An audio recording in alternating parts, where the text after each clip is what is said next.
एक ऐसी अभिनेत्री जिसकी बड़ी बड़ी आंखें, खूबसूरत चेहरा, सुंदर घने बाल और चेहरे पर गजब की चमक की वजह से वो बॉलीवुड की गुड़िया कहलाई। दिल हो के जुदा तुझसे रह पाता नहीं है कोई भी। एक ऐसी अभिनेत्री जिसने महज 19 साल की उम्र में फिल्मों में मचा दिया था ऐसा तहलका कि उनकी सारी फिल्में हो गई थीं सुपरहिट।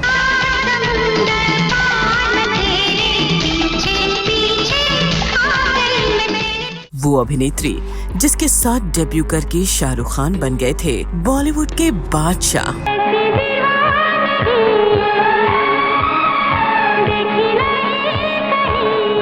लेकिन हद से ज्यादा खूबसूरत इस अभिनेत्री को रातों रात सफलता मिलते ही मिली थी ऐसी दर्दनाक मौत कि पूरा देश रह गया था सन्न। और उनको मेरे गीत दे दीजिए और मेरी अर्थी को ऐसे सजाकर भेजिए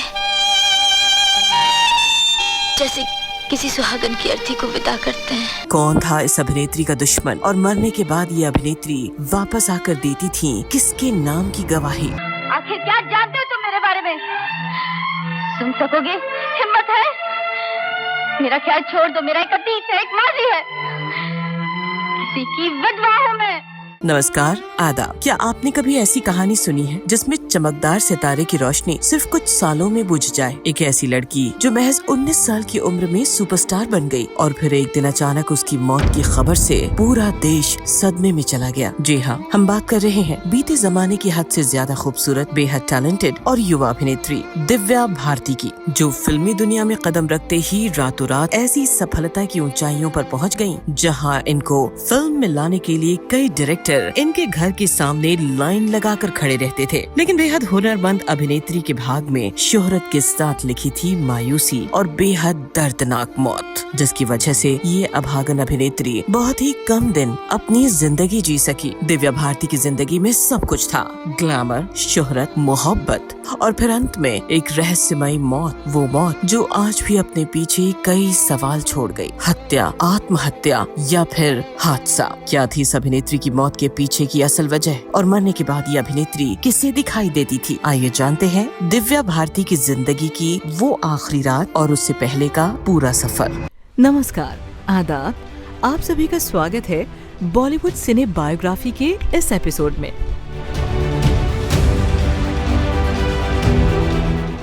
आशिकी में हर आशिक हो जाता है।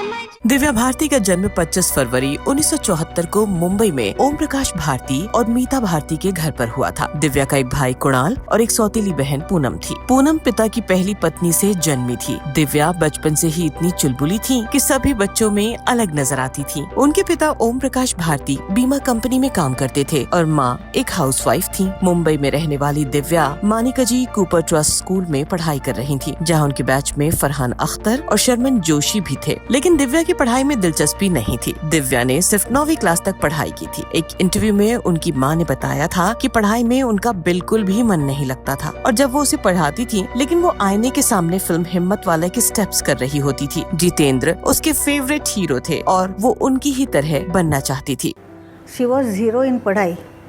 मुश्किल से 4 मार्क्स मिलते थे, कभी कभी, नहीं तो कम उससे। पढ़ाई बंद। फिर डैडी को बोलो प्लीज़ मुझे फिल्मों में काम करना ही है।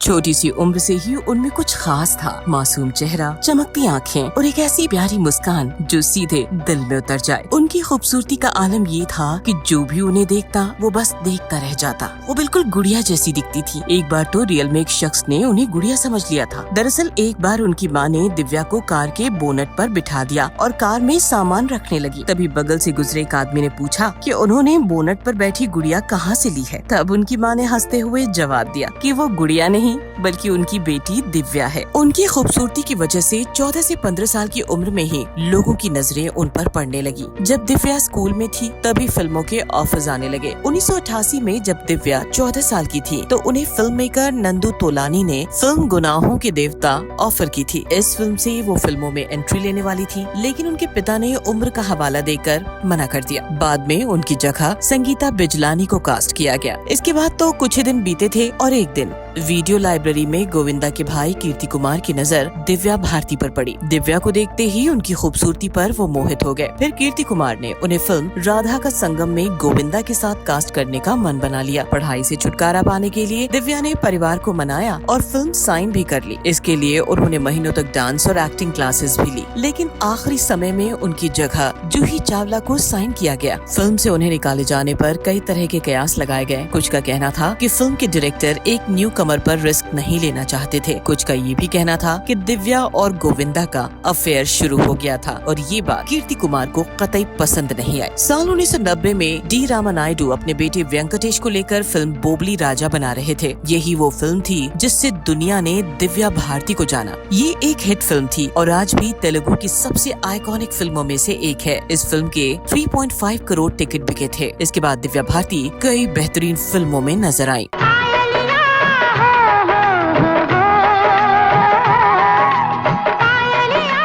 इस फिल्म के बाद दिव्या का स्टारडम इस कदर बढ़ रहा था कि उनका नाम टॉप तेलुगु एक्ट्रेस की लिस्ट में शुमार हो गया था। 1991 वो साल था जब साउथ बॉक्स ऑफिस पर दिव्या की तुलना फेमस एक्ट्रेस विजया शांति से की जाने लगी। टॉलीवुड में दिव्या का क्रेज इस कदर बढ़ गया था कि घर के बाहर डायरेक्टर प्रोड्यूसर की लाइन लगी रहती थी। साउथ फिल्मों में दिव्या की दमदार एंट्री ने बॉलीवुड का ध्यान भी उनकी तरफ खींच लिया था। उनकी दमदार एक्टिंग को देखकर बॉलीवुड के फिल्म मेकर भी उन्हें अप्रोच करने लगे थे। इसके बाद उन्होंने 1992 में रिलीज हुई फिल्म विश्वात्मा से बॉलीवुड में डेब्यू किया। ये फिल्म सुपर हिट रही और इसी फिल्म से हिंदी दर्शकों ने भी दिव्या को स्वीकार कर लिया।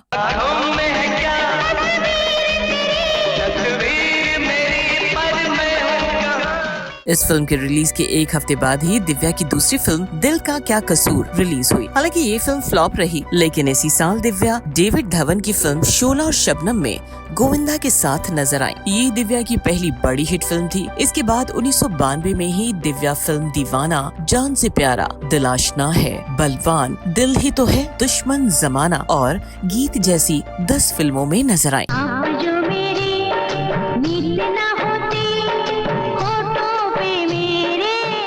दिव्या भारती जितनी ही खूबसूरत थी उससे कहीं ज्यादा वो चुलबुली भी थी। फिल्म की शूटिंग के दौरान वो समय मिलते ही खूब मस्ती किया करती थी। प्रहलाद नीलानी की फिल्म शोला और शबनम में दिव्या का सीरियस सीन था, लेकिन दिव्या बैट बॉल खेलने में लगी हुई थी। निर्देशक डेविड धवन ने दिव्या को टोका कि बी सीरियस। दिव्या ने पलट कर कहा, अगर मेरा मरने का सीन है तो मुझे वाकई मरना पड़ेगा। दिव्या बोली कि आप कैमरा ऑन करो और मेरे से गलती हो गई तो फिल्म छोड़ दूंगी। फिर वो गाना शूट हुआ, तू रूठा तो रूठ के इतनी दूर चली जाऊंगी, सारी उम्र पुकारे फिर भी लौट के ना आऊंगी। जब रात को वो शॉट देखा गया तो डेविड की आंखों में आंसू आ गए।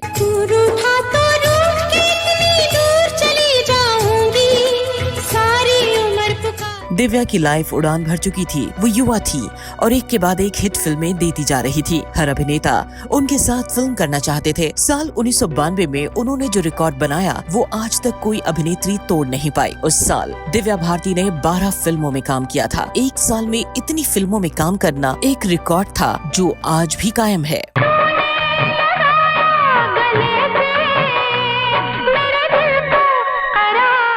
दिव्या को जो चाहिए था वो मिल चुका था। फिल्मों में दमदार ओपनिंग, ये कहना बेहतर होगा कि दिव्या ने जैसा सोचा था उससे कहीं ज्यादा उन्हें मिल चुका था। इसी बीच फिल्म शोला और शबनम के सेट पर दिव्या की पर्सनल लाइफ में एक बड़ा टर्निंग पॉइंट आया। इसी फिल्म के सेट पर यंग प्रोड्यूसर साजिद नाडियाडवाला गोविंदा से मिलने आए थे। तभी उनकी नजर दिव्या भारती पर पड़ी, जिसे देखते ही उन्हें पहली नजर का प्यार हो गया। बिना वक्त गवाए साजिद ने दिव्या को शादी के लिए प्रपोज कर दिया। उन्होंने भी साजिद का ये प्रपोजल खुशी खुशी अपना लिया।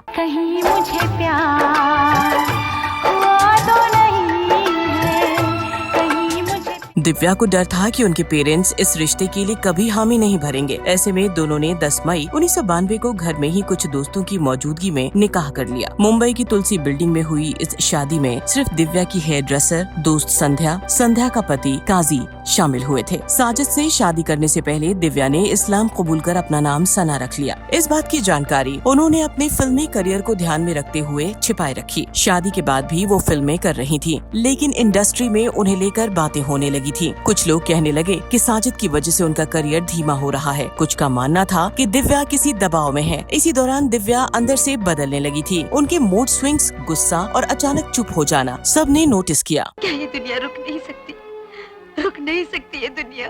हालांकि दिव्या की फिल्में लगातार सुपरहिट हो रही थीं और कई फिल्में और वो साइन कर चुकी थी। 1993 आने तक 21 फिल्में कर दिव्या बॉलीवुड की टॉप एक्ट्रेसेस में गिनी जाने लगी थी। सब कुछ बेहतर चल रहा था, लेकिन सब कुछ हासिल होने के बाद भी अचानक इस अभागन अभिनेत्री की जिंदगी में एक ऐसा मोड़ आया जहां से वापसी का कोई रास्ता नहीं था। वो अभिनेत्री जिसने अभी अभी शोहरत, इज्जत और स्टारडम को देखा ही था, उसकी जिंदगी अचानक काले अंधेरे में खो गई। जिसने अभी शादी के शुरुआती दिन ही देखे थे, वो अचानक से सबको छोड़कर चली गई। खबर आई कि दिव्या भारती की 5वीं मंजिल से गिरकर मौत हो गई है। इस दर्दनाक खबर से हर कोई सख्ते में था। दरअसल एक शाम को अचानक दिव्या के पास फैशन डिजाइनर नीता लूला का कॉल आया कि वो फिल्म आंदोलन की ड्रेस को फाइनल करने के लिए उनसे मिलना चाहती हैं। दिव्या और नीता बहुत अच्छी दोस्त थीं और उन्होंने कई सारी फिल्मों में दिव्या की ड्रेस को डिजाइन किया था। शाम को नीता अपने पति श्याम लूला के साथ दिव्या के घर आई। इसके बाद दिव्या, नीता और उनके पति श्याम ड्राइंग रूम में बैठकर ड्रेस को फाइनल करने लगे। वही किचन में नौकरानी अमृता, जो दिव्या को बचपन से ही जानती थी,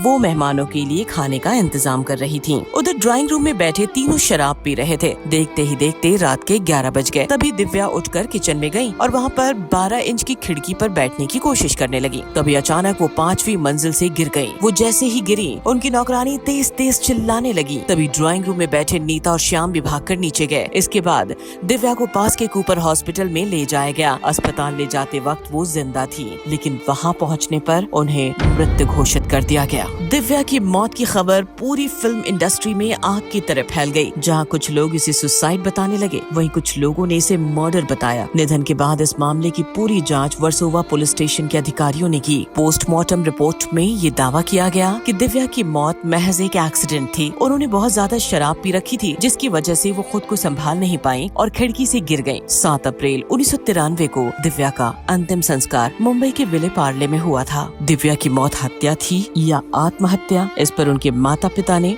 बात की थी। उन्होंने एक इंटरव्यू के दौरान कहा कि उस शाम दिव्या ने कहा, मुझे खुद का घर लेना है। हम सब घर देखने गए। रात में फोन आया कि नीता लूला घर पर हैं और कॉस्ट्यूम देखने हैं। मैं रास्ते में उतर गया और दिव्या का भाई उसे छोड़ने गया। दिव्या के घर में हमारी मेड नीता लूला और उनके पति थे। 15 मिनट बाद फोन आया कि दिव्या बालकनी से गिर गई। वो शरारती थी, मस्ती मस्ती में दुर्घटना हो गई होगी। आत्महत्या करने वालों में से नहीं थी वो। कौन मारेगा उसको और क्यों? आज तो मैं कह सकती हूँ 99% मस्ती मस्ती में उसने एक्सीडेंट हो गया होगा। बिकॉज सुसाइड करने वाली उसकी नेचर ही नहीं थी। वो दूसरे को मारेगी, खुद क्या मरेगी ना। तो मर्डर भी नहीं हो सकता है। क्यों करेगा? कौन मर्डर करेगा? कुछ नहीं। ऐसे कोई बहुत पैसे वाली थी या बहुत वो था, ऐसे कुछ नहीं था, तो कोई वो नहीं। फिल्म पत्रकार रहे ट्रॉय ब्राइबेरिया ने दिव्या की मौत के बाद स्टारडस्ट में लेख लिखा था, tragedy that shook the nation, blow by blow account. Divya की मौत के करीब 1 घंटे बाद दिव्या के पति साजिद आए। साजिद ने जब दिव्या को देखा तो वो जमीन पर गिर गए और उनके मुंह से झाग निकलने लगा। बाद में डॉक्टरों ने बताया कि उनको हार्ट अटैक हुआ है। इतने में निर्माता पहलाज निहलानी पहुँचे और उन्होंने स्थिति को अपने हाथ में लिया। तब तक बोनी कपूर, गोविंदा, कमल सदाना, सैफ अली खान, ये सब भी वहाँ आ गए। दिव्या की माँ से संपर्क देर में हुआ। वो जब आई तो उन्होंने चादर उठाकर दिव्या का चेहरा देखा और अपना सिर दिव्या की छाती पर रख दिया। वो चुपचाप चली गई और थोड़ी देर बाद लौटी। दिव्या के पति साजिद की बात करें तो तमाम अटकलों और साजिश की बातों के बावजूद दिव्या के माता पिता और साजिद के रिश्ते काफी अच्छे थे। 2004 तक साजिद की जितनी भी फिल्में आई, उनकी शुरुआत में दिव्या की फोटो रहती थी और लिखा रहता था, in memory of my loving wife. बाद में साजिद ने वर्दा खान से शादी की। साजिद ने इस मुद्दे पर मीडिया में बहुत कम बात की, लेकिन सोशल मीडिया पर वर्दा दिव्या से जुड़ी बातें कभी कभी शेयर करती रहती हैं। ट्विटर पर उन्होंने लिखा था, साजिद के पास आज भी दिव्या का वो परफ्यूम है जिसे दिव्या ने आखिरी बार छुआ था। दिव्या आज भी हमारी जिंदगी का अहम हिस्सा है। मेरे बच्चे जब भी दिव्या की फिल्में देखते हैं तो उन्हें बड़ी मम्मी कहते हैं। जब साजिद ने पहली बार केक डायरेक्ट की तो उसमें 7 समंदर वाला गाना रखा। मुझे साजिद से मिलाने में भी दिव्या ही एक कड़ी थी, क्योंकि मैं दिव्या की पहली बरसी पर साजिद से इंटरव्यू करने गई थी। दिव्या के स्टारडम का आलम ये था कि उनकी मौत के बाद भी कई फिल्में रिलीज हुई। रंग, शतरंज और थोलू मुद्धू ये फिल्में दिव्या की मौत के बाद ही रिलीज हुई। रंग में आयशा जुल्का और दिव्या भारती ने साथ साथ काम किया था और दोनों अच्छी गहरी दोस्त भी थी। दिव्या का करियर बहुत तेजी से आगे बढ़ा, मगर शायद दिव्या खुद ही जल्दबाजी में थी, या शायद ऐसा था कि उन्हें अपनी मौत का आभास पहले से ही हो गया था। आयशा जुल्का बताती हैं कि वो हमेशा कहती थी कि जल्दी करो, जिंदगी छोटी है। उन्होंने साफ साफ नहीं कहा, लेकिन शायद इंसान को अंदर से एक इम्पल्स होता है, उन्हें हर काम जल्दी करना था। उनको सब कुछ जिंदगी में जल्दी मिल रहा था। वो खुद कहती थी कि उन्हें कुछ समझ नहीं आ रहा। ऐसा लगता है कि उन्हें पता था कि उन्हें हमारे बीच ज्यादा नहीं रहना है। दिव्या की मौत के बाद एक बड़ी अजीब बात हुई थी। कुछ महीनों बाद हम रंग का ट्रायल देखने गए। जैसे ही दिव्या स्क्रीन पर आई, स्क्रीन ही गिर गया। हमारे लिए वो अजीब था। दिव्या की मौत को लेकर खूब सारी चर्चाएं होती हैं। कई लोगों का मानना है कि मरने के बाद दिव्या उनसे बातें करती थी। दिव्या की मां मीता ने बताया था, दिव्या अक्सर मेरे सपनों में आती थी। जिस दिन मुझे जल्दी जागना होता था, दिव्या सपने में आकर मुझे जगा देती थी। उन्होंने बताया कि साजिद की दूसरी पत्नी वर्धा ने भी कई बार दिव्या के सपने में आने की बात बताई। उनकी शादी के 6 साल बाद दिव्या ने सपने में आना बंद कर दिया। दिव्या कैसे मरी, इस बात का रहस्य ही बना रहा। तो क्या सपने में आकर दिव्या कोई ऐसा इशारा करना चाह रही थी जो अभी तक गुत्थी बना हुआ है? ये सोचने वाली बात है। क्या वाकई दिव्या शराब के नशे में फिसल कर गिरी थी, या इसके पीछे कोई साजिश थी? साजिद इसलिए भी क्योंकि मौत से पहले वो बेहद खामोश और डरी सहमी सी रहने लगी थी। क्या दिव्या को कोई डर सताता रहता था? ये सारी बातें हैं जो या तो भुला दी गयी या फिर छुपा दी गयी। जो भी हो, लेकिन इस हादसे ने देश की एक ऐसी खूबसूरत और टैलेंटेड अभिनेत्री को खो दिया जो आज अगर जिंदा होती तो न जाने कितने रिकॉर्ड अपने नाम कर चुकी होती। एक सवाल ये भी उठता है कि क्या उनके इतनी तेजी से मशहूर होने की वजह से बहुत से लोग खुद को इनसिक्योर फील करने लगे थे? दोस्तों, आप क्या सोचते हैं? दिव्या भारती की मौत कैसे हुई होगी? या इसके पीछे कोई साजिश छुपी हुई थी, या फिर ये महज कोई हादसा था? बॉलीवुड सिने बायोग्राफी की पूरी टीम दिव्या भारती को श्रद्धांजलि देती है। मिलते हैं फिर किसी फिल्मी सितारे की जीवन की कहानी को लेकर। तब तक के लिए आप अपना बहुत सारा ख्याल रखें। धन्यवाद।